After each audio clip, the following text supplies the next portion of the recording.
STF que tomou conta da pauta política essa semana também por um outro julgamento muito importante, que havia muito tempo que vinha sendo julgado pela Suprema Corte, que era a respeito da votação das terras indígenas. A ideia dessa ação que foi impetrada lá atrás, por conta de terras indígenas que estavam sendo questionadas pelo governo de Santa Catarina. O governo de Santa Catarina estava questionando se algumas terras indígenas poderiam ser incorporadas às terras do próprio governo. Então agora um marco temporal foi votado, começou a ser votado. O que significa? A partir de agora ele cria uma jurisprudência.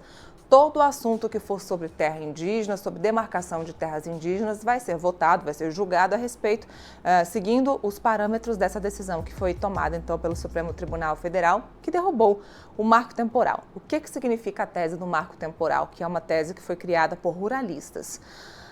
De acordo com eles, as terras que estivessem em posse dos indígenas até a Constituição de 88, Constituição de 1988, poderiam ser, então, destinadas aos povos indígenas. E caso eles não conseguissem comprovar, essas terras iriam ou para o Estado ou para ruralistas que estavam reivindicando essas terras. É uma discussão também que vem sendo feita no STF há muito tempo, desde a votação da terra da Raposa Serra do Sol, que também foi feita no Supremo Tribunal Federal. Todas essas votações com assuntos, com temas ligados a terras indígenas, contaram com a presença, com a participação dos indígenas, como a gente está vendo nas fotos das matérias aí do Metrópolis para vocês. Eu mesma participei, acompanhei a votação da Raposa Serra do Sol no Supremo Tribunal Federal. À época, vários indígenas vieram, se manifestaram e, inclusive, acompanharam o julgamento, assim como ontem, de dentro do plenário do Supremo Tribunal Federal. Pois bem, vale destacar quais foram os ministros que votaram contra o marco temporal. O relator, ministro Edson Fachin, Alexandre de Moraes, Zanin, Dias Toffoli, Luiz Fux, Carmen Lúcia, Luiz Roberto Barroso, Rosa Weber e Gilmar Mendes.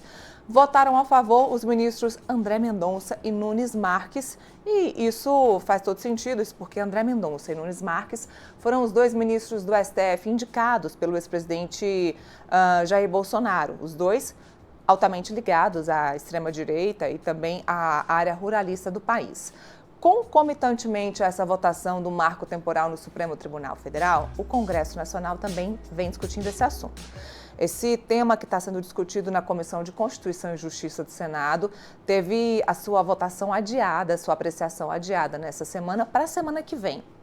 Os parlamentares da ala governista pediram mais tempo para analisar esse processo, então isso foi conferido, foi conseguido e esse assunto vai ser retomado na semana que vem na CCJ do Senado. O presidente da CCJ, da Comissão de Constituição e Justiça, Davi Alcolumbre, pautou esse assunto para o mesmo dia que o STF ia julgar o caso. Isso porque Davi Alcolumbre nem no Brasil estava. Ainda assim, esse assunto foi discutido e agora será retomado na semana que vem e provavelmente vai ser uma derrota para o governo e uma vitória para os ruralistas. O que acontece agora caso essa decisão seja contrária à decisão do Supremo Tribunal Federal? De acordo com advogados especialistas na área que o Metrópolis ouviu, o que acontece é que agora, se o Congresso Nacional, se o Senado determinar uma decisão contrária, uma legislação contrária àquela que o STF já determinou, com a demarcação agora do marco temporal, o que vai prevalecer é a decisão do Supremo Tribunal Federal, que pode considerar essa nova decisão do Senado inconstitucional. Então, aí uma guerra entre STF e Congresso Nacional, mais uma vez o Congresso tentando mostrar o seu poder de legislador aqui no país.